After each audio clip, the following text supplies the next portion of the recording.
Այսօր մենք ունենք շատ մեծ հետաքրքրություն մեղվաբուծության նկատմամբ եւ կարծում եմ թերևս երիտասարդներին գյուղում կապելու հիմնական հնարավորություններից մեկը դա գյուղում գումար աշխատելու, այսպես ասած, ձևերը ցույց տալն է եւ մեղվաբուծությունը այդ առումով թերևս առաջամարտիկն է, որովհետեւ ամենաշատ եկամուտ գեներացնող ուղղություններից մեկն է։ Հաշվարկված թվեր կան, թե քանի տրիլիոն միլիարդ, չգիտեմ, եվրոյի, այսպես ասած, օգնություն է բերում մեղուն բնությանը իր փոշոտման, այսպես ասած, գործը կազմակերպելով։ Եթե ինքը չանի դա, ըստ էության այդքան պակաս բերք կլինի, այդքան պակաս մթերք կգեներացվի բնության մեջ։ Վերջերս բացահայտումներ եղավ, երբ մեղուները պետքա ընտրեն, թե որ տարածք գնան բույն դնելու համար, ենթադրենք երկու հետախույզ մեղու ինֆորմացիա է բերել փեթակ եւ ամեն մեկը մի տեղ է հուշում, որ մեղվա ընտանիքը գնա, երկուսով գնում են հերթով մի տեղը, հետո մյուս տեղը, ինֆորմացիան, որպեսզի դառնա երկուսի համար էլ ընկալելի, որ այո, այնն է լավն է ավելի, քան այս մյուսը, Թարգոշի դատաստանագրքում նույնիսկ հստակ հոդված կա, թե ինչպես պետք է իրականացվի մեղուների արքու վաճառքը։ Ընդհանուր մինչև այդ կարգի մեզ մոտ զարգացած է եղել։ Ամենահետաքրքիր դրվագն է 16-ից 18 տարեկանների համար մեր դասընթացներն անվճար են։ Սիրելի պատանիներ, երիտասարդներ, 16-ից 18 տարեկան գնացեք սովորեք մեղուների հետ աշխատել, իսկապես շատ լուրջ բիզնես է։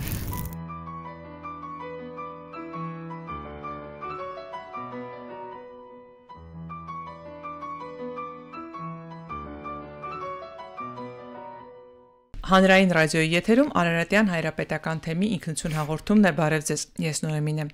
Սիրելի ունկնդիրներ, այսօր խոսելու ենք մի փոքրիկ միջատի եւ մեր կապի մասին։ Խոսել ենք մեղուների մեղվաբուծության մասին եւ այսօր տաղավարում իհարկե հրավիրել եմ այդ գործով զբաղվող շատ պրոֆեսիոնալ մի կազմակերպության համահիմնադիրի Տիգրան Սեդրակյանին։ Բարև ձեզ, Տիգրան։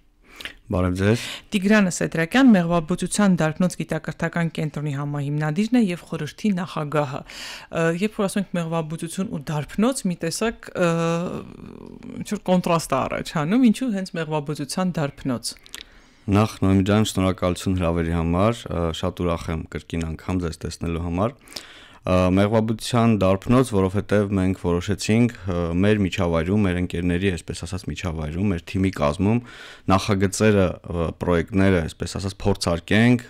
թրծենք եւ նոր միջավայր, լայն հասարակություն դնենք։ Դրա համար այդպես ծնվեց մեղվաբուծության դարբնոց անվանումը։ Ես մի փոքր գաղտնիք պատմեմ, թե ինչպես եմ հանդիպել այս դարբնոցին։ Տանը նստած որոշեցինք, որ արժե զբաղվել մեղվաբուծությամբ ու քանի որ այդ մասին խոսում ենք, սոցիալական ցանցերը միանգամից ինձ գովազդի տեսքով բերեցին, որ դասընթաց կա սկսնակ մեղվագործների եւ արդեն փորձառուների համար։ Ես արագ նամակ գրեցի եւ շատ հետաքրքիր բացահայտումներ արեցի այդ դասընթացի ժամանակ։ Ցավոք ես իհարկե այդպես էլ մեղվաբույծ ու մեղվագործ չդարձա։ Երևի թե մեր մեղավորություններ։ Իրականում ժամանակս պիտի էր, բայց իրականում շատ հետաքրքիր բացահայտումներ արեցի, որ կյանքում չէի պատկերացնում, որ այդքան հետաքրքիր եւ այդքան բազմազան են այդ փոքրիկ կենդանիները։ Եվ ուրախ եմ, որ դարբնոցը իսկապես արհեստավարժության մակարդակի է դնում։ Ուրախ էի, որ այդ խմբում վստահաբար դրանից հետո էլ շատ դասընթացներ եղել են, կան մարդիկ ոչ միայն ինձ նման սկսնակ էին ու ոչինչ չգիտեին, այլ նաեւ փորձառու էին, ունեին արդեն փեթակներ, ովքեր աշխատել էին, բայց այնտեղ գալիս էին կրթվելու եւ իրենց գիտելիքը հղկելու համար։ Նաեւ ինչու՞ չէ իրենց փորձը եւ գիտելիքը ներդնելու մեր կրթական համակարգի մեջ։ Այսօր այս բանին արդեն ընթանում է 13-րդ կրթաշրջանը, եթե չեմ սխալվում, դու երկրորդից ես։ Ես երկրորդից եի, այո։ Երկրորդից, բայց հույս ունեմ ինձ նման քչերը կան, որոնք գալիս են ինֆորմացիա ստանում եւ չեն կիրառում։ 20%-ը ըստ վիճակագրության վերջում հասկանալով, որ դա հիմնական սկսնակների մասին է խոսքը, սկսնակների մեջից 20%-ը հասկանալով, որ դա իրանցը չի, թողնում են, իսկ մնացած 60-ից 80%-ը տարբեր ժամանակներում, սկսած հենց երամսյա մոդուլի ընթացքում եւ նաեւ հետագա ընթացքում ձեռք են բերում կամ ներգրավում են որոշակի ինչ-որ նախագծերի մեջ, որտեղ կարողանում են ունենալ մեղուներ։ Բայց դա շատ լուրջ թիվ է, շատ բարձր տոկոս, որտեղ ես մտածում եմ, որ ասեք 20%-ն է զբաղվում, հակառակը։ Այսօր մենք ունենք շատ մեծ հետաքրքրություն մեղվաբուծության նկատմամբ եւ կարծում եմ թերևս երիտասարդներին գյուղում կապելու հիմնական հնարավորություններից մեկը դա գյուղում գումար աշխատելու, այսպես ասած, ձևերը ցույց տալն է, եւ մեղվաբուծությունը այդ առումով թերևս առաջամարտիկն է, որովհետեւ ամենաշատ եկամուտ գեներացնող ուղղություններից մեկն է, չնայած կան բավական շատ մեծ ռիսկեր, որոնք որոշ իմաստով պետքա դարձնեն կառավարելի, ու այդ ուղղությամբ է հենց մեր աշխատանքների հիմնական, այսպես ասած, վեկտորը։ Շատ դժվար է հասկանալ այդ փուճուրիկ միջատների լեզուն։ Դժվար չէ, ուղղակի պետք է հասկանանք, որ երկրագնդի վրա ավելի քան 100, նույնիսկ ավել 140, նույնիսկ որոշ տվյալներով միլիոն տարի մեղուն արկա է, իսկ մարդու հետքերը կարծում եմ 2 միլիոն տարին չեն անցնում, այսինքն այդքան որ 3 միլիոնի հետ են թվերը կապվում, մշակույթի հետքերը շատ ավելի քիչ են, բայց ըստ էության այդքան ժամանակ մեղուն ապրել է առանց մարդու միջամտության, ու հիմա մենք փորձում ենք իրեն ճակերտավոր ասած ընտելացնել, որը ըստ էության այդքան էլ տենց չի, մեղուն իր համար ապրում է, մենք փեթակի միջավայր ենք դարձրել իր բնական միջավայրը եւ փորձում ենք այդտեղ իր կյանքի կենսագործունեության միջավայրն ապահովել, որը բավական դժվար է ստացվում։ Ամեն դեպքում, եթե գրագետ ես աշխատում մեղուների հետ, եթե կարողանում ես այն միջավայրը, որը որ իրան անհրաժեշտ է, հիգիենիկ միջավայր, օդափոխվող միջավայր, աշխատանքային ռեժիմներ նորմալ համապատասխան ապահովել, հարգում ես մեղվին, ինքն էլ բնականաբար քեզ է հարգում եւ արդյունքներն ապահովում։ Լավ, մինչեւ մեղուներին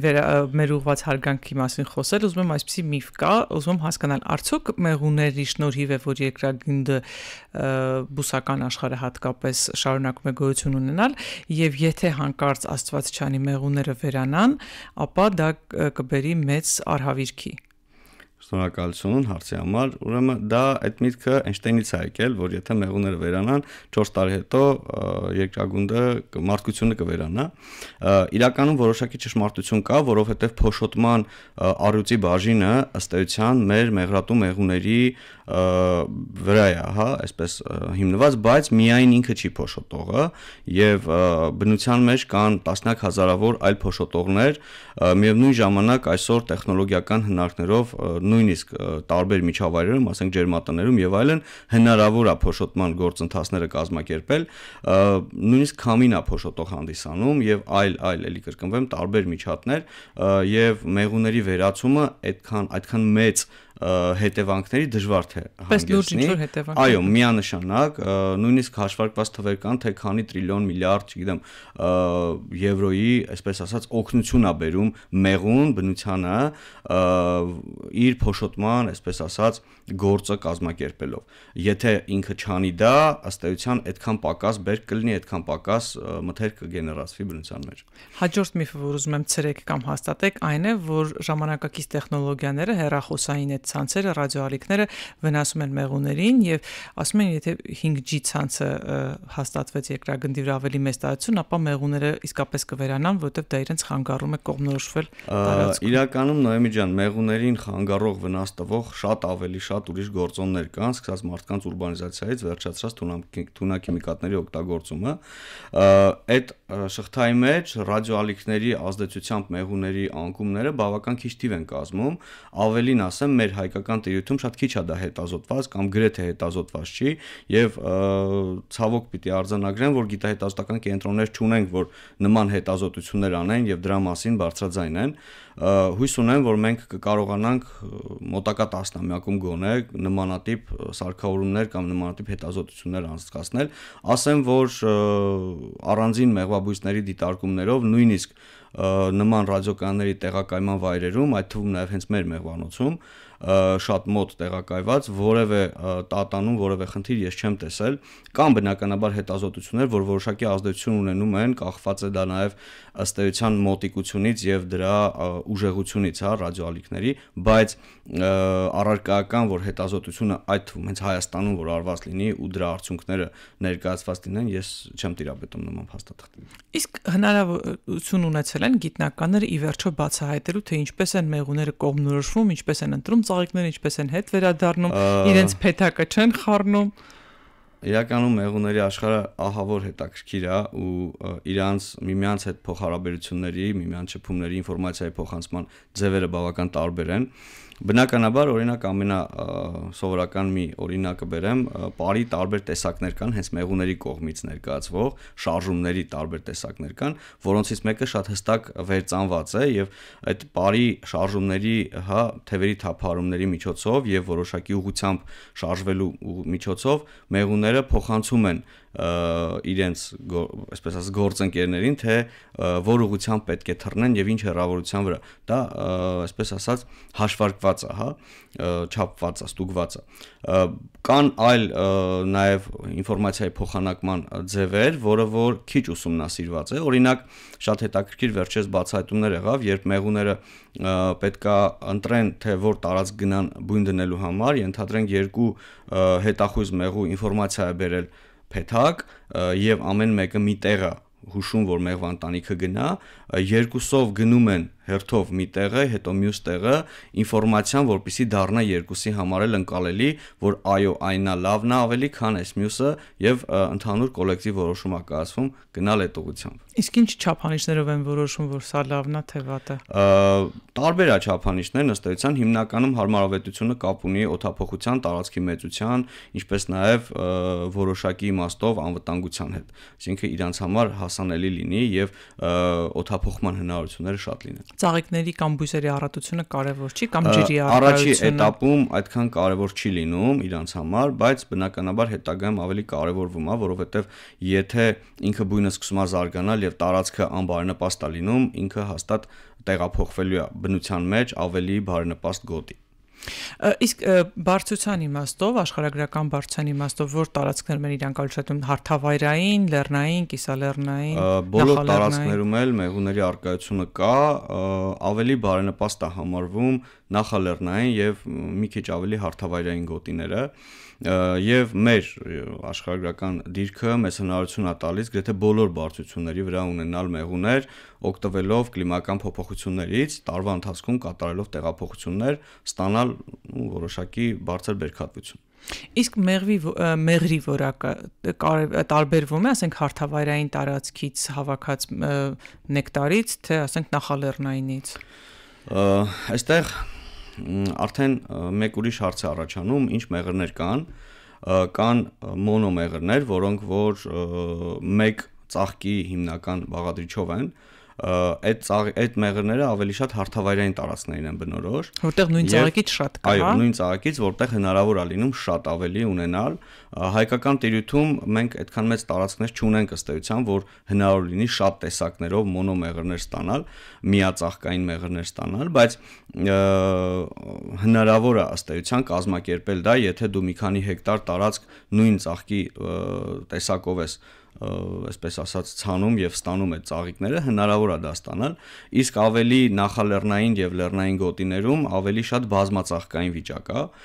չնայած հիմա մեզ մոտ ոնց արդեն նշեցի, հարթավայրային տարածքներում էլ, երբ գարնան этаպում ենք բերում ենք, որպեսզի արագ զարգացում լինի, ելի նույն ձևի բազմածաղկային մեղր է հիմնականում կուտակվում, ուղղակի խնդիրն է նա, որ եթե մի քանի գոտուց ես օգտվում, ծաղկաբույլը ավելի շատ է լինում եւ բնականաբար որպես բազմածաղկային մեղր ինքը կարելի է դիտարկել որպես ավելի այսպես օգտակար հատկանիշները գուցե շատ ավելի հետաքրքիր, բազմազան եւ այլն։ Այսինքն կա մեղրի տեսակներ, որ այս մի բանին կարելի է, չի կարելի, նման արգելափակումներ կան, ասենք, չգիտեմ, շաքարային դիաբետ ունեցողների միածաղկային օգտակար, եթե այս ծաղկից է կամ այս մեկին։ Շատ սուր sense ու պրոբլեմատիկ ոլորտ հարց ուղեցիք, շաքարային դիաբետի հետ կապված, ասեմ, որ ըստ էության մեղրի մեջ որ ասում են, չէ, ինձ տվեք մեղր առանց շաքարները ավելի քան 60% պետք է, ըստ ԳՕՍՏ-ի կազմում են շաքարները, տարբեր տեսակի շաքարները եւ այդ շաքարները նույն ձև կարան մարդու համար վտանգ ներկայացնեն, հետեւաբար խրախուսվում է, որ մեղրի այսպես ասած խրախուսումը կամ թույլատրելը շաքարով հիվանդ մարդկանց լինի անպայման բժշկի կողմից այսպես ասած ուղղորդված, բժշկի կողմից գրված, հակառակ դեպքում ուղղակի ասել, որ մեղր տվեք ինձ, որ շաքար չլինի, նման բան ուղղակի հնարավոր չի։ Այնտեղ մեղրի մեջ սախարոզայի քանակությունն է ռիսկային, շատ, ԳՕՍՏ-ով պետքա 5, որոշ դեպքերում 5.5% չգերազանցի։ Տիգրան, իսկ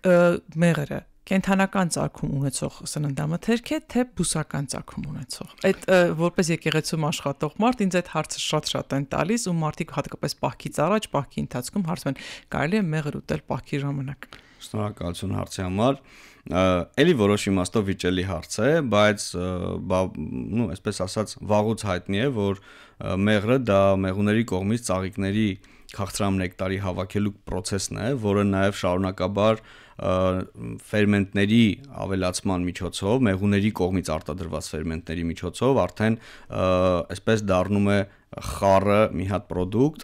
որի առյուծի բաժինը բնականաբար նեկտարն է մնում, որը ջրազրկվելուց հետո վերածվում է մեղրի։ Կրկնեմ, այնտեղ շատ մեծ կան ֆերմենտներ, որոնք արտադրում են մեղուները։ Տիգրան, վերադառնալով մշակութային շերտին, մենք գրավոր կամ բանավոր աղբյուրներում ինչքան հնությամբ նյութ ունենք հայերի եւ մեղուների կապի մասին։ Գրավոր աղբյուրներ, եթե նույնիսկ փորձենք ավելի հետ գնալ, մենք կգտնենք նույնիսկ ժառապատկերներ, որտեղ կան մեղվի վերաբերյալ նշումներ, փորվածքներ եւ միևնույն ժամանակ խորենացուց դրանից առաջ մենք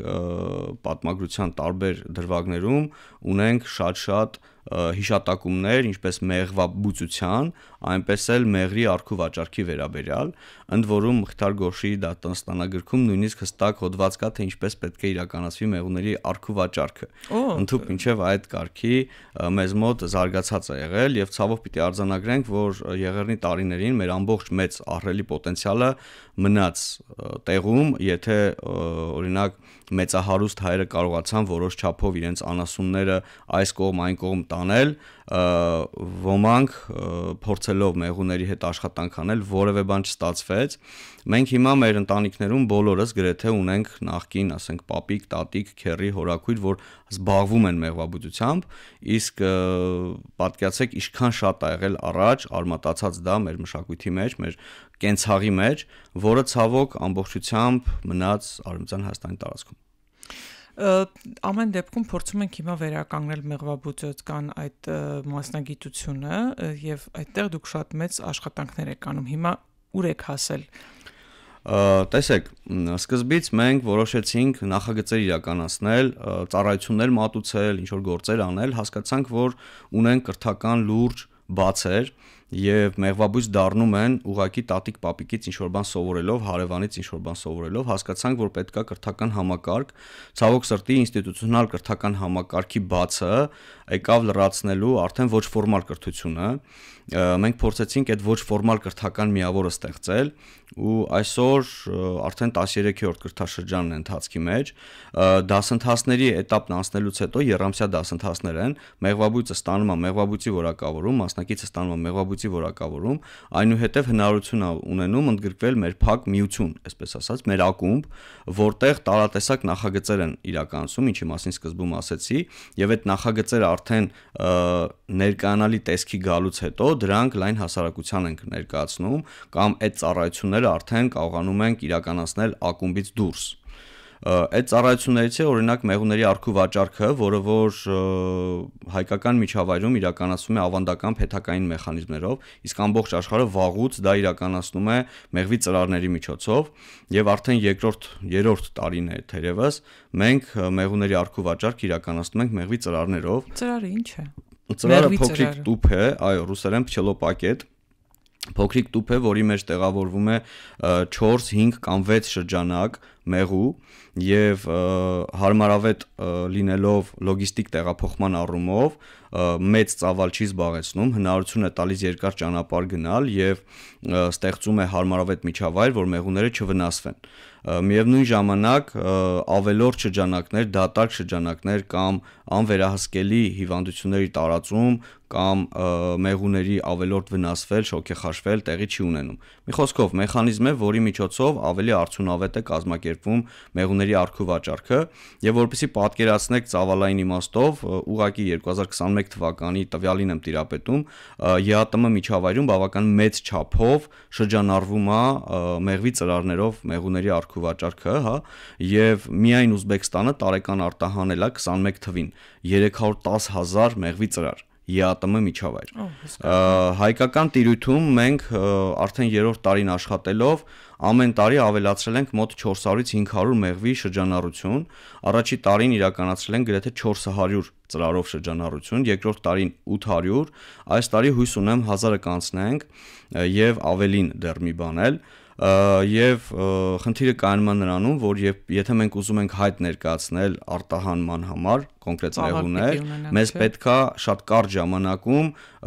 մեծ քանակով մեղվի ծրարներով մեղուներ հավաքել։ Եվ դա լավ հնարավորություն կստեղծի, օրինակ ռուսական տիրույթ ԵԱՏՄ միջավայր մեղու արտահանման հայտ ներկայացնելու։ Ասենք ոչ թե ես անեմ դա 8 ամսում, 4 ամսում, 800 հատը, այլ անեմ, ասենք 1000 հատը 2 օրում։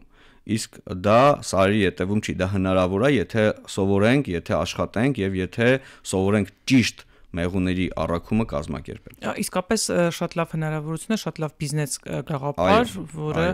իսկ շատ մեծ ներդրումներ է պահանջում բիզնեսը։ Դուք 14-րդ կրթաշրջանում գալու եք։ Քիչ է մնում, որ դուք ինձ համոզեք։ Շատ մեծ ներդրումներ պահանջող բիզնես է։ Ընդհանուր հաշվով կարելի է ասել այո, բայց միևնույն ժամանակ կարանք հասկանանք այսպես, որ քո ժամանակից շատ մեծ ռեսուրս չի տանում ինքը, այսինքն ամենամեծ ռեսուրսը թերևս մարդկային ժամանակն է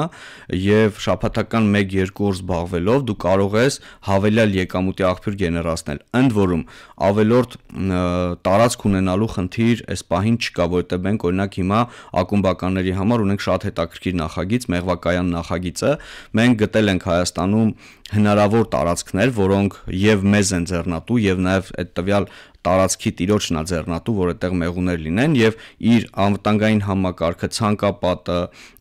գիշերապահի արկայությունը, անվտանգության համակարգի արկայությունը հնարավորություն է տալիս տվյալ տարածքում մեղուներ դնել եւ նույնիսկ շատ մեծ քանակներով ու մեղվապաները իրար մոտ չեն դնում։ Սա լավագույն հնարավորությունն է իրարից չնեղանալու, այսպես ասած, եւ այդպես կարողանում ենք մի քանի հարթության վրա ապահովել, օրինակ դուք Երևանաբնակ եք, ապրում եք բազմաբնական շենքի 10-րդ հարկում ենթադրենք, դուք կարաք հանգիստ բերեք եւ մեղուները, եթե ակումբի անդամ եք, դնեք այն մեղվականներում, որոնք նախապես ձեր համար նախատեսված կլինեն։ Նվազագույն քանակ կա մեղվափեթակների։ Ընդհանրապես կախված է ձեր էլի ժամանակի ներդրումից, որովհետեւ նվազագույնը ըստ էության մենք խորհուրդ ենք տալիս սկսել 3-4 հատից տվյալ բիզնեսը, բայց ինչքան շատանում է մեղուների քանակը մուլտիպլիկացիոն էֆեկտով այնքան հնարավորությունները ինչպես ցածր ինքնարժեք ստանալու product-ի, այնպես էլ նաև վերարտադրողականությունը հստակ ապահովելու համար շատ հեշտանում է։ Նու բնականաբար այդտեղ մեր օգնությամբ նաև գիտելիքների ձեռքբերումը շատ կարևոր եմ համարում, որովհետև դուք կարող եք մեղուներ ունենալ, բայց ցածր արտադրողականություն ունենալ բոլոր առումներով, սկսած բազմացման տեխնոլոգիաների, վերջացած մայրերի բուծում, այլ product-ների ստացում եւ ձեր աշխատանքը 1-2 տարի հետո համարեք, այսպես ասած, անհետաքրքիր եւ անշահութաբեր, բայց եթե դա անում եք պրոֆեսիոնալ, սկսում է շահույթը շատ արագ, այսպես ասած, գեներացվել եւ ամենավերջի օրինակը ուղղակի այս պահին պետական աջակցությամբ կա ծրագիր, պիլոտային ծրագիր արվում, մոտ 10000 փեթակի մասին է խոսքը, որը պետքա մեր ազգաբնակչությունը, այսպես ասած, շրջանառի եւ պետությունը մոտ 50%-ը եւ ոչ ավել 40000 մեկ մեղվափեթակ մեղվանտանիքով քանակի համար փոխհատուցումը։ Նու իհարկե բավական խնդիրներ կան ծրագրի ընթացքի ճիշտ կամ սխալ լինելու հետ կապված, բայց ծրագիրը կա, ինքը պիլոտային է եւ լավ հնարավորություն է թե գնողին, թե նաեւ վաճառողին, այսպես ասած, իր product-ը վաճառելու մի կողմից եւ մյուսին էլ ավելի հարմար գնով, անհամեմատ ավելի ձեռնատու տարբերակով ձեռք բերելու մեղվանտանիքներ։ Ովքեր կարող են այդ ծրագրից օգտվել, ասենք կա ինչ որ շրջանակ, որոնց համար նախատեսված են թիրախային խմբեր։ Ես ծրագրի դրույթները հիմա անգիր բոլորը չթվարկեմ, մանավանդ որ իրականացնող չենք մենք ընդհանրապես մատակար ենք հանդես գալիս այնտեղ որպես միայն գիտեմ, որ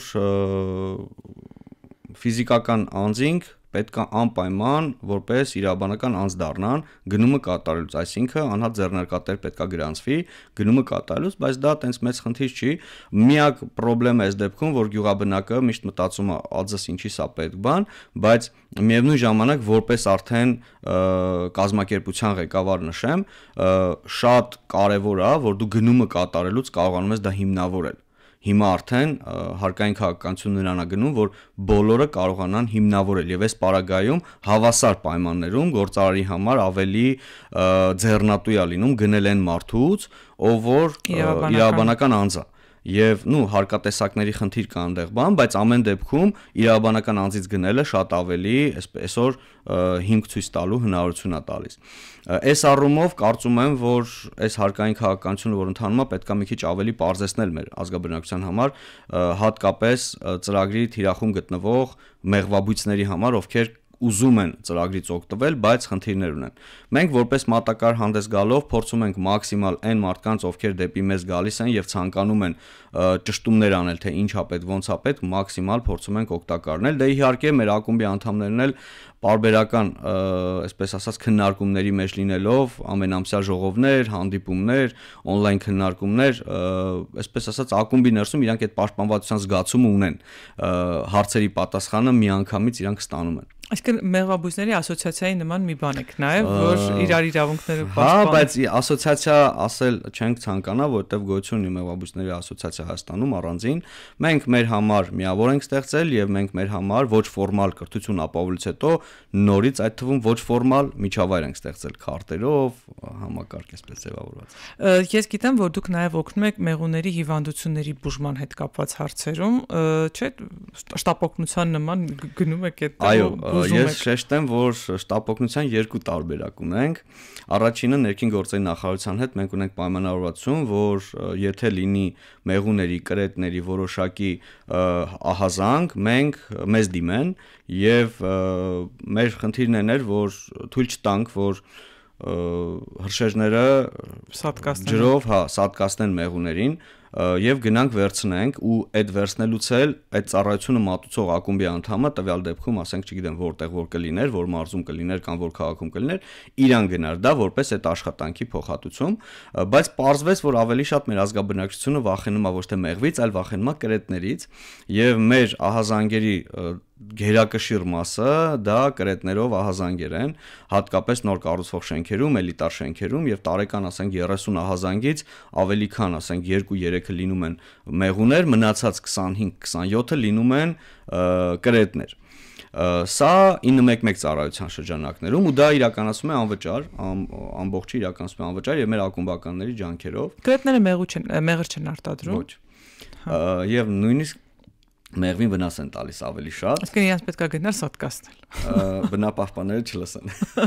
Չէ, այսինքն ամեն դեպքում պետք է հեռացնել բնակավայրից եւ իրենք օգտակարություն չունեն, որովհետեւ մեղուները, որովհետեւ կրետները խանգարում են շատ ժամանակ հենց բնակչին, բույն դնելով տան որոշակի անկյունում կամ ինչ որ մի վտանգ են ամեն դեպքում նաեւ կան մարդիկ, ովքեր ալերգիաներ ունեն, իրենց կյանքին վտանգ կարող է սպառել։ Շատ հետաքրքիր դեպքեր կան կապված դրա հետ, զանգեր ենք ունեցել, որ էլիտար շենքում կանչել են, գնացել ենք ու ընդամենը 2 հատիկ կրետ, մի փոքրիկ sense բույն ու իրանք այդ սենյակ ընդհանրապես չէին մտնում։ Ավելի վատ դեպքեր ենք ունեցել, երբ մանկապարտեզում ա եղել 2-3 տեղ, դպրոցում ա եղել, էլի ունեցել ենք դեպք, որ հարևանը բողոքելա, որ կա, պարզվելա ոչ թե հարևանի տանն է, այլ կողքի հարևանի տանն է ու տատիկա, որը բալկոն շատ քիչ է գնում եւ մի խոսքով շատ հետաքրքիր դեպքեր ենք ունեցել։ Այս առումով շատ կարեւորում եմ նաեւ ազգաբնակչության տեղեկացվածությունը այս առումով, որ ոչ թե ուղակի դնեն կոտորեն, պանիկա անեն, խոճապի մատնվեն, այլ զանգեն համապատասխան կառույցների, մենք էլ կմոտեկանանք, կրկնում եմ, դա անվճար ենք իրականացնում։ Խնդիր կա, զանգում եք մեղվաբուծության դարբնոց, գալիս են մասնագիտական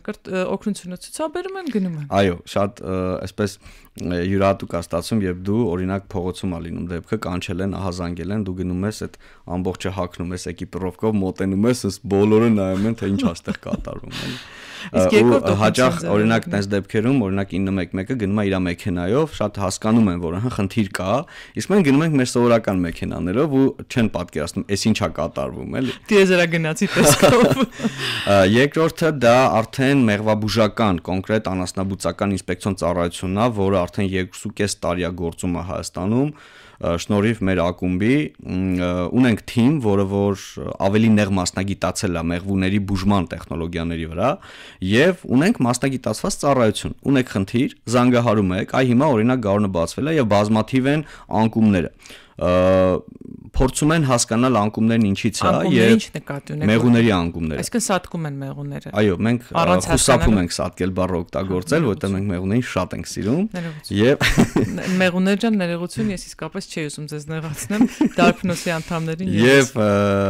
անկումների դեպքում գնում ենք, փորձում ենք հետազոտել, հասկանալ, նմուշառում անել, համագործակցում ենք լաբորատորիաների հետ, իհարկե փորձում ենք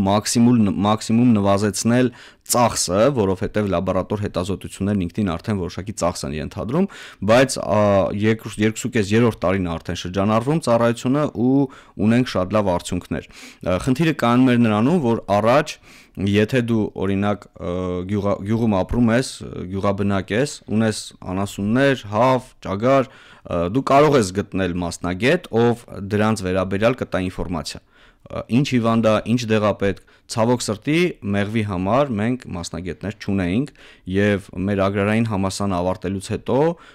մեր ուսանողները, անասնաբուժները դժվարանում էին, եթե մեղվաբույծ չէին, ընտանիքում չկար մեղվաբուծությունը, դժվարանում էին որոշակի խորհրդատվություն տալ։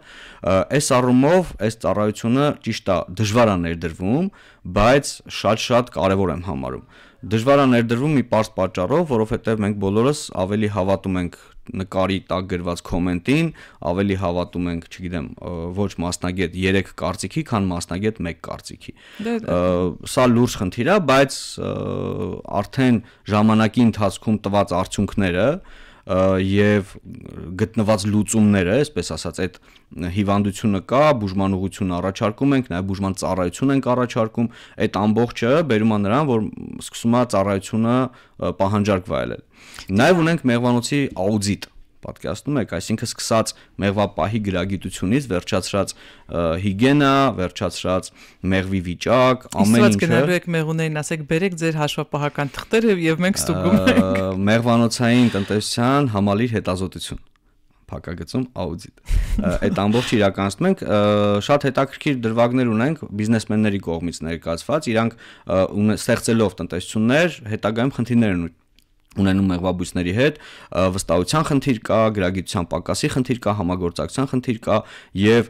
երբեմն հենց այդ նույն բիզնեսմեններն են գալիս մեզ մոտ կրթվելու, որպեսզի տնտեսությունը ճիշտ կառավարեն, միևնույն ժամանակ պատվիրակում են հաճախ, որ գնանք եւ ստուգենք, թե ինչ է կատարվում մեղվանոցում։ Բնականաբար առաջինը, որ մենք բախվում ենք, դա հիգիենիկ նորմերի կոպիտ խախտումներն են։ Երկրորդը չեմ ուզենա շատ բարձրաձայնել, բայց կա կրթական ցենզի բացակայությունը, որը ելի մեղավորությունը մեր ազգաբնակչությանը չի, ավելի շատ համակարգային ինստիտուցիոնալ կենտրոնների բացակայությունն է բերել դրան։ Իդեպ այդ առումով էլ աշխատանք ենք տանում, դա այս պահին մեր կրթական մոդուլի ամենահետաքրքիր դրվագն է, 16-ից 18 տարեկանների համար մեր դասընթացներն անվճար են։ Սիրելի պատանիներ, երիտասարդներ, 16-ից 18 տարեկան գնացեք սովորեք մեղուների հետ աշխատել, իսկապես շատ լուրջ բիզնես է։ Անկեղծ եմ ասում։ Շնորհակալություն։ Տիգրան, այսքանը որ անում եք, ով է ձեզ աջակցում, ինչ ֆինանսական աջակցություններ եք ունենում։ Շնորհակալություն հարցի համար, շատ ցավոտ հարց եք տալիս։ Ֆինանսական աջակցություն որևէ տեղից չունենք, իդեպ ասեմ, որ դասընթացները ստեղծման օրվանից անվճար են վիրավոր զինվորների համար, լինելով այդ կարգավիճակում ես ինքս հենց առաջի պահից սահմանեցի, որ պետքա վիրավոր զինվորների համար մենք դասընթացներն անվճար իրականացնենք։ Դասընթացներն անվճար են նաև զոհված զինծառայողների ընտանիքների անդամների համար, ինչպես նաև արդեն 1.5 տարի է դասընթացներն անվճար են Արցախից տեղանվածների համար։ Մոտ 1 տարի է արդեն դասընթացներն անվճար են 16-ից 18 տարեկանների համար։ Ելով մնաց տակը։ Կա։ Ես պիտի գամ վճարեմ, որտեղ որևէ մեկին թվերով թերևս ասեմ, այս պահին 13-րդ կրթաշրջանը գրանցվել է 91 մարդ, որոնց 80%-ը վճարով են լինելու։ Անվճար են։ Անվճար լավ 20%-ի։ Բայց հնարավորություն կա այդ 20%-ի վճարած գումարով գոնե ձեր ծախսերը փակել։ չէ, ծախսերը փակվում է ավելի շատ մեր բիզնես, այսպես ասած շրջանառությամբ, մեղուների առքուվաճառքից, այնտեղ տարբեր ապրանքների առքուվաճառքից, իդեպ նաև ասեմ, որ մենք արդեն մի քանի ամիս է թողարկել ենք կայքը մեր beekeeping.am կայքը մեր կայքն է, որով որ իրականացնում ենք մեղվամթերքների, մեղուների հետ կապված ապրանքների, սարքավորումների առքուվաճառք։ Քանի տեսակի մեղվամթերք կարելի է ստանալ մեղրից կամ մեղրից։ Տասնյակից ավել, 1 տասնյակից ավել, մինչև 30-ից ավել թվարկվում է, բայց հիմնականում մոտ 1 տասնյակից ավել։ Դրանք որոնք են սովորական մեղրը չի։ Մեղր, ակնամոմ, մեղրամոմ, սերեկի մոմ, որին ավելի շատ անվանում են ճիշտ անվանել զաբրուս, ծաղկախյուս, ծաղկափոշի, կրեմ մեղր, ու սենց կարող եմ թվել անverջ, մեղվի թույն։ Մեղվի թույնն ինչի համար է։ Այդ մասին դուք ինձ չեք պատմել երկրորդ դասընթացում։ Մեղվի թույնը չեմ պատմել կամ կարճ ակնարկ եմ արել, ավելի շատ դեղագիտական տեսանկյունից է հետաքրքրություն ներկայացնում, օգտագործում է տարբեր տեսակի ռևմատիկ հոդացավային դեղեր ստանալու համար, բավական թանկ արժի, բայց իր պահանջարկը այդքան էլ մեծ չի։ Ուղղակի երևի չգիտեն դրա մասին։ Գիտեն ավելի շատ ու գիտեն նաև իր քիմիական տարբերակով ազդող նյութի տեղը։ Հա, հասկացա, բայց ամեն դեպքում բնականը չի կարող փոխարինել քիմիական ստացածին։ Քանի որ դուք նաև զբաղվում եք մեղվի վաճառքով, արդյոք Գոշի դատաստանագրքում տված այդ կանոնակարգը կարող է այսօր օգտակար լինել։ Այսօր հաշվի առնելով են, որ արդեն 1800-ականների սկզբից մենք մեղուներին տեղավորեցինք փեթակների մեջ, հա, մենք ասածը մարդկությունը, պահման մեթոդաբանությունը լրիվ փոխվեց եւ ըստ էության վաճառքի մեխանիզմն այսպես 140 աստիճանով շրջվեց, եթե առաջ համարվում էր, որ մեղուն երբ որ կոնսերվացվում է արդեն գնում է դեպի ձմեռանոց, այսինքն աշնանը պետք է վաճառվեր, դա Մխիթար Գոշի ժամանակահատվածի մասին է խոսքը, ապա հիմա ավելի շատ մեղուները առքուվաճառք իրականացվում է ստուգելով, վստահ լինելով, որ մեղվի քանակությունը ապահովված է եւ վերարտադրման ցիկլ ապրող ընտանիքը։ Միևնույն ժամանակ հիմա ստուգվում է հստակ մեղվամոռ տարիքը,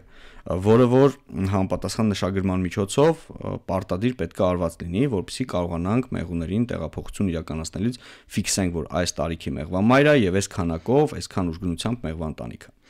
Մայրը քանի տարի է ապրում։ Ընդհանրապես մեղվամայրն ապրում է 5-ից 6 տարի, դա էլ հաստատ ասել եմ, Նոյեմի ջան։ Այդ ես հիշում եմ ուղղակի որ մյուսներն են, բայց սովորական մեղուները ապրում են ընդամենը մի քանի շաբաթ։ Այո, հիմա կասեմ, բայց իր ձվարկման լավագույն ժամանակահատվածը մեղվամոռ համարվում է առաջի 2-ից 2.5 տարին, երրորդ տարում պետքա մեղվամոռը մաքսիմում երրորդ տարի պետքա խոտանել։ Իսկ մեղուների դեպքում մեղուներն ապրում են 40-50 օր, խոտանել, անկանել։ Իսկ աշնանը ծնված, ամառվա վերջին աշնանը ծնված մեղուներն ապրում են մինչև գարուն։ 50 օր ծնվածները գարնանը ծնված մեղուներն են։ Գարնանը եւ ամռան սկզբին։ Ամռան սկզբին, իսկ արդեն այն մեղուները։ Իդեպ շատ հետաքրքիր մի հատ հետազոտություն կա, ուրեմն տեսեք, մի քիչ հերվից գամ, ուրեմն գիտնականների խումբ կա, որ համարում է, որ մենք երկրաբանական տարբեր ժամանակաշրջաններում երկրագնդի վրա ունենք տարբեր կենդանիներ, որոնք տիրապետող են, տարբեր տեսակներ, որ տիրապետող են։ Մեր երկրաբանական այս ժամանակահատվածում տիրապետող են կաթնասունները եւ էվոլյուցիոն ամենավերին հարթակում կանգնած մարդը ըստ էության, ու գիտնականները պնդում են, որ այն առանձնահատկությունները, որոնք առկա են ըստ էության կաթնասունների մոտ, որի հաշվին էլ իրանք դարել են տիրապետող կամ այսքան շատացել են, կարելի է ասենց բնորոշել ու որ դառնան տիրապետող, բոլորը առկա են մեղուների սուպեր օրգանիզմում։ Այսինքն օրինակ, կաթնասուններն ապրում են եւ կենսագործունեություն են ծավալում 30+ ջերմաստիճանում։ Կաթնասունները իրանց սերունդին, հա, մեծացնում են, ինչ որ մի этаպի հասցնում են, նոր բնության մեջ են թողում, ինչև այդ խնամելով, կերակրելով եւ այլն, սովորացնելով եւ այլն։ Կաթնասունները էոսոցիալ վարքագիծ ունեն, այսինքն իգական անհատի նկատմամբ ունեն հատուկ վերաբերմունք, էլ ինչ կար։ Կաթնասունները կաթի գեղձեր են ունենում, որի միջոցով արտադրում են կաթ եւ միևնույն ժամանակ այդ կաթի ժամանակահատվածը ոնց որ բանին, այդ պտուղին, հա, կամ արդեն ծնված անհատին հնարավորություն է տալիս կարանտին վիճակում լինել ու իրան այդ կաթի արկայության դեպքում շատ հիվանդություններ խոցելի չեն լինում։ Այս ինչը որ խոսեցի, արկա է մեղուների մոտ։ Այսինքն մեղուները ոչ թե միջատներ, այլ կաթնասուններ նաև։ Ոչ, մեղուները միջատներ են։ Բայց նաև կաթնասուն։ Բայց այդ հատկանիշները ունեն եւ այդ հատկանիշների հաշվին է, որ իրանք կարողանում են այսքան երկար տարի, միլիոնավոր տարիներ գոյատևել, նույնիսկ ունենալով մեր նման վնասատ։ Մեղվակաթ թե մեղրակաթ, տենց պրոդուկտ։ Մեղվակաթ կամ մայրակաթ, որը արտադրվում է երիտասարդ մեղուների կողմից, բայց նորմիջան իմ դասընթացները վճարովի են։ Չէ, ուղղակի համը թող մարդկանց քիմքին մնա, որ ուզենան գան, որտեղ շատ հետաքրքիր է իրականում։ Լավ, դատաստանագրքի մասին կարճ մնաց հիմա։ Չէ, միտքս կիսատ մնաց, վերջացնեմ։ Հիմա կոնկրետ մեղվի եւ մոր տարբերությունը, ուրեմն մայրակաթի արտադրությունը իրականացվում է մեղուների կողմից եւ այն ворթը, որը դրվել է, այն ձուն, որը դրվել է մեղվամոր կողմից, ընթացիկ իր զարգացման էտապում, եթե ուտում է մայրակաթ, ապրում է ամբողջ էտապ, եթե ուտում է մայրակաթ, ապրում է 5-6 տարի։ Եթե ինչ որ մի ժամանակից հետո դադարում է մայրակաթ ուտել, նույն առանձնյակը, նույն ձուն, հա, այսպես նույն ворթը, ինքը դառնում է աշխատավոր մեղու։ Երկրորդ հարցը, որ պետքա ձեզ մոտ ծագի, ինչ արժի մայրակաթը։ Եվ ինչ արժի։ Թանկ։ Գրամը 2-ից 6000 դրամի կարգի, շուկայական գին։ Այսինքն նույն ձվից կարող է դուրս գալ եւ աշխատող մեղու եւ կարող է ձևավորվել մայր միայն սննդակարգի տարբերության պատճառով։ Այդ բացառիկությունը։ Լավ, մեղուների մեջ շատ բացառիկ բաներ կա, օրինակ մենք երկու մեծ միջոցառում ենք անում, մեկը մեղվաբուծության համայնքական ֆորումն է, մյուսը մեղրատոնն է։ Ֆորումի ժամանակ բավական հետաքրքիր ելույթներ հնչեցին այս տարի եւ ելույթներից մեկը նվիրված էր նրան, որ կաթի միջոցով մեղվի սերունդի մոտ ձևավորվում է որոշակի որակ, հատկանիշ, ընդհուպ մինչև դա կարա գենի մակարդակի ինչ-որ փոփոխություն լինի, իհարկե ես մի քիչ չեմ հավատում, որ գենի փոփոխություն դա կբերի, բայց եթե հատկանիշը կաթի միջոցով կփոխվի, դա արդեն առարկայական է եւ ընդ որում, եթե դիտարկում ենք, որ մայրակաթի արկայությունը եւ բացակայությունը այդքան փոխում է ժամանակահատվածը կյանքի, հասկանում ենք, թե ինչ ուժեղ պրոդուկտ է մայրակաթը։ Կան մեղուների տեսակներ։ Դուք ասացիք, որ վաճառվում է եւ այլն, ասենք Ուզբեկստանից եկած բերած մեղուները արդյոք վտանգավոր չեն մեր տեղի տեղական հայկական մեղուների։ Ընդհանրապես Հայաստանի Հանրապետության եւ շատ երկրների, մեծ մասամբ երկրների օրենքներով սահմանափակումներ կան տվյալ երկիր մեղուների տեղաշարժի, հա, մուտքի սահմանափակումներ, որոնք ոչ միայն մուտքի, այլ նաեւ մեղուների, այլ նաեւ մեղվամայրերի, նույնիսկ մայրաթասակների, բայց մենք լինելով ԵԱՏՄ միջավայրում, օրենքը գերակա լինելով ԵԱՏՄ թույլ է տալիս շատ բաներ ներմուծել, անշուշտ այդտեղ բավական շատ ռիսկեր կան, սկսած հիվանդությունների տարածումից վերջացրած գենետիկ փոփոխությունները տվյալ տարածաշրջանի գենոֆոնդի, որը միլիոնավոր տարիներով ձևավորվել է, բայց աշխարհում շատ երկրներ, եթե դա անում են պրոֆեսիոնալ գիտահետազոտական կենտրոնների միջոցով, ընդ որում օրենքը հենց այդպես էլ ֆիքսված է, թույլատրվում է միայն տանել բերել գիտահետազոտական նպատակներով։ Եթե դա արվում է գիտական աշխատանքների արդյունքում եւ ստանում ես որոշակի ցեղատեսակներ, որոնք տվյալ տարածաշրջանի համար կարան բարենպաստ լինել, հա, բարձր բերքատվություն ապահովել, խաղաղասեր վարք ունենալ, դա բնականաբար հետաքրքիր է լինում։ Բայց կա հայկական մեղվատեսակ, որը բնորոշ է։ Մենք ունենք երկու տեղական, այսպես ասած, էնդեմիկ տեսակ, որոնցից մեկը հայկական դեղինն է, մյուսը կովկասյան գորշը, որոնց հետազոտման, պահպանման, զարգացման ուղղությամբ ցավոք սրտի, չասեմ ոչ մի բան,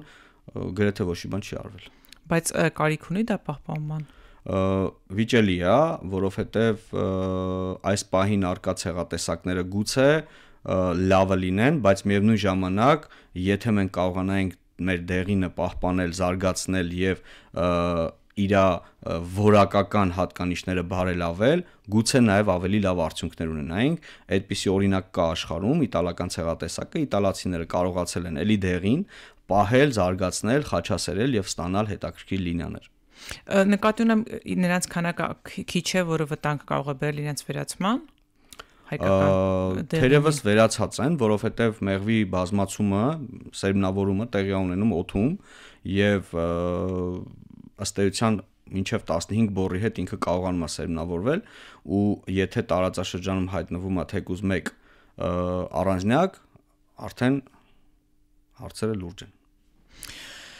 Շնորհակալություն շատ հետաքրքիր զրույցի համար։ Ես դեռ մեղուների եւ մեղվա ընտանիքների մասին շատ հարցեր ունեմ։ Ինձ հատկապես, քանի որ ինքնություն հաղորդում ենք վարում, հետաքրքիր է թե մեր ինքնության հետ ինչ կապ ունի,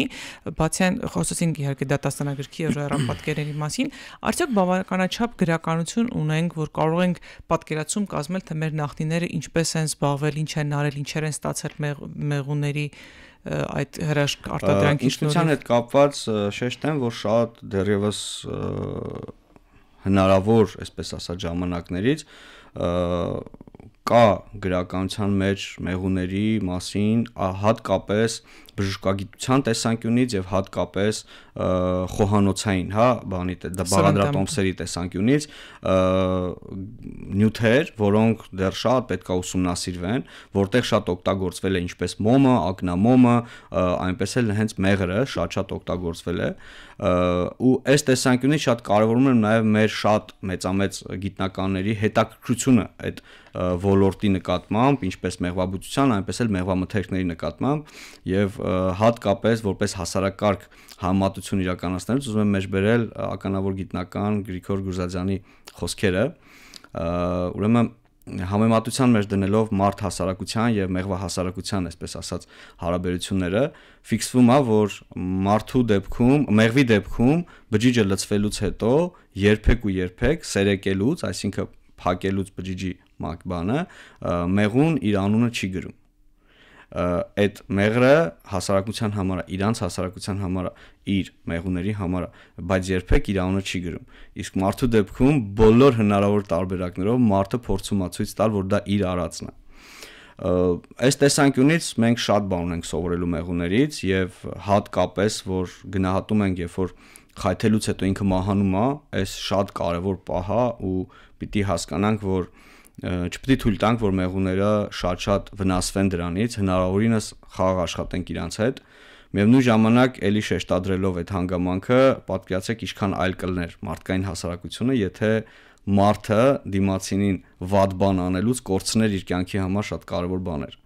Մեղուներից օրինակ վերցնել, մեղուների նման ապրել, որովհետև դրանք միջատներ են, որ համ շատ աշխատասեր են, համ շատ արդյունավետ են իրենց ստեղծած այդ հրաշքի առումով եւ նաեւ իրենց մոտ ավելի շատ զարգացած է մենքը, քան եսը, իրենք ամեն մեկը երբ որ մենք կարողանանք մարդիկս հասկանալ, որ մեր եսը պակաս կարևոր է, քան մենքը եւ հասկանանք, որ այդ մենքը պետք է ուժեղացնել, բոլորս դրանից կշահենք եւ բոլորս ուժեղ կլինենք։ Եվ ես ուզում եմ հաղորդումը փակել հիշելով մեր էպոսը, որտեղ Դավիթին մեծացնելու համար Իսմիլ Խաթունը խնդրում է, որ պահանջում է Սասունից ուղարկել հայկական մեղր ու կարագ, որպեսզի կարողանան հասցնել մեր ցուցազունին մեծացնել։ Տեսնում ենք, թե ինչքան կարևոր էր հայկական հողից գնացած այդ մեղր ու կարագը, որ Դավիթին հայ պահեց եւ Դավիթը չուծացավ, չմերվեց այդ մսրա հասարակությանը եւ երբ որ վերադարձավ, դեր կանգնեց իր ինքնությանը եւ պահապանը դարձավ դրա։ Այո։ Շնորհակալություն Տիգրան, շատ հետաքրքիր զրույցի համար։ Ձեզ հաջողություն եմ մաղթում։ Ես հույս ունեմ, որ ամեն տարի ավելի ու ավելի շատ մարդիկ կմասնակցեն մեղրատոնին, ավելի ու ավելի շատ մարդիկ կգան իսկապես պրոֆեսիոնալ կրթություն ստանալու, մեղուների հետ աշխատելու, մեղուների լեզուն հասկանալու համար եւ իսկապես Հայաստանում կմեծանա մեղվարտադրությունը, որովհետեւ դրան բոլորիս է շատ համար կարևոր, որովհետեւ մեղր պետքա ուտել ոչ թե հիվանդանալուց հիվանդ բուժվելու համար, այլ անդադ մեղր ուտել, որպեսզի չհիվանդանալ նաեւ։ Շնորհակալություն Նոյմի ջան, ես նաեւ որպես վերջաբան շատ մեղվաբույսներ հաստատ կհետաքրքրվեն, թե ինչպես գտնեն մեզ, ասեմ, որ մենք Facebook-յան տիրույթում ակտիվ ենք, Մեղվաբույսության դարբոց գիտակրթական կենտրոն, նաեւ այս պահին մենք մեր կենտրոնը Արմեն Տիգրանյանի վրա է, Մանումենտում, նաեւ այս պահին Լոռու մարզում, Մարգավիթ համայնքում մենք շվեյցարական զարգացման եւ համագործակցության գործակալության հետ համաֆինանսավորմամբ կենտրոն ենք կառուցում եւ կարծում եմ մոտ ապագայում նաեւ ձեզ այդ թվում կհրավիրենք կենտրոնի բացման։ Շատ ուրախ կլինեմ։ Մենք իհարկե նկարագրության մեջ կդնենք դարբնոցի տվյալները հղում սոցիալական ցանցերի, թող զանգեն, գտնեն, մենք ուրախ կլինենք, մենք էլ միջնորդենք, կամրջենք, որպեսզի ավելի շատ մարդիկ գան եւ գրագետ այդ կրթությունը ստանան։ Շնորհակալություն։ Թող ձեր կյանքը մեղրի նման քաղցր լինի։ Սիրելի ունկնդիրներ, ես հիշեցնեմ, որ այսօր տաղավարում ես սիրով զրուցում եմ մեղվաբուծության դարբնոց գիտակրթական կենտրոնի համահիմնադիր եւ խորհրդի անդամ Տիգրան Սեդրակյանի հետ։ Շնորհակալություն շատ։ Շնորհակալ եմ։ Ինքնությունը եթերում կլինի հաջորդ շաբաթ։